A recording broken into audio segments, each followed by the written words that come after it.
This season's rains forced us to start our grain dryer for the first time in 3 years. Normally, we should have 14% moisture, but ours was 2-3% higher, too risky for storage. That's when our faithful dryer, an Italian Fratelli Pedrotti, came into play. Not the best name for the Russian market, but it dries perfectly. Just for your information, Pedrotti has quite a strong gay connotation in Russia. The capacity of Pedrotti's barrel is about 28 tons. Despite being a fairly simple machine, it still sometimes needs fine-tuning. And the only person who really knows how to do it lives thousands of kilometers away. So we buy him a plane ticket, he flies us here, adjusts everything, and then flies back home.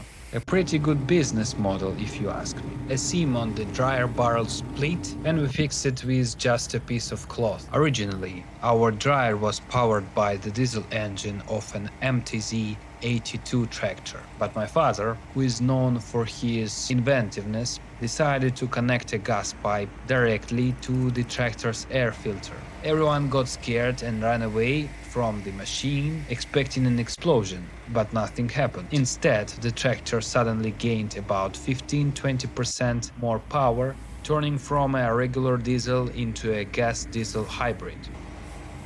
The process is simple. Heat the wheat up to 48 degrees Celsius, then let it cool down. Total time about 3 hours, including unloading. Some of the sharp-eyed viewers will notice that we are actually driving over the grain. And yes, that's something you are really not supposed to do. But in our case, a batch of wet grain was accidentally dumped deeper inside the pile. The only way to reach it was to drive in, crush a part of the harvest, and accept a small loss in order to save the rest. Since we managed the whole cycle ourselves, having both the dryer and the ZAF separator allows us to minimize the risks from rain, sprouting, and wheat impurities. Because we own this setup, we often get calls from neighboring farmers asking us to dry their grain. In Russia, grain quality is judged by about 10 different indicators, which ultimately determine whether it will be classified as feed